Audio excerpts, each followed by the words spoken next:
यंदाच्या 2025च्या IPL मध्ये विराटसाठी इतिहास घडला. 18 क्रमांकाची जर्सी घालणारा आणि तब्बल 18 वर्षे RCB साठी खेळणारा विराट अखेर चॅम्पियन बनला. या क्षणाची कित्येक वर्षे वाट पाहणाऱ्या विराटच्या डोळ्यात अश्रू आले. मैदानातच तो भावनाविवल झाला आणि लाखो चाहत्यांचं हृदयही त्याच्याबरोबर भरून आलं. RCBच्या या ऐतिहासिक विजयानंतर सोशल मीडियावर फक्त विराटच ट्रेंड होऊ लागला.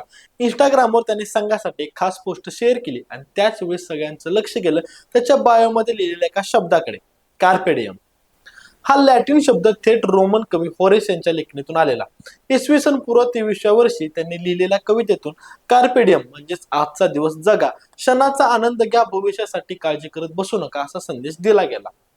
आणि जर आपण विराटच्या आयुष्याकडे पाहिलं तर त्याने खरंच प्रत्येक क्षण पूर्णपणे जगण्याचा आणि त्याचा आनंद घेण्याचा प्रयत्न केला आहे. कठीण प्रसंग असो, टीका असो वा पराभव, सगळं झेलून त्याने मैदानावर स्वतःला सिद्ध केलं आणि त्यामुळे त्याच्या बायोमध्ये लिहिलेला हा एकच शब्द कार्पेडियम सगळं काही सांगून जातो. कारण विराट सारख्या खेळाडूसाठी शब्दही कमी पडतात आणि एक शब्दही पुरेसा ठरतो. तर मित्रांनो, कार्पेडियम हा शब्द विराट कोहलीच्या आयुष्याचा सारांश आहे. अपयश, संघर्ष, टीका यांचं ओझं न बाळगता आजचा दिवस जगा हा संदेश तो प्रत्येक खेळाडूतून देतो. हा जर व्हिडिओ आवडला असेल तर व्हिडिओ लाईक करा, शेअर करा आणि अशाच अनोख्या गोष्टीसाठी आपल्या स्पीड चॅनल नक्की सबस्क्राईब करा. धन्यवाद.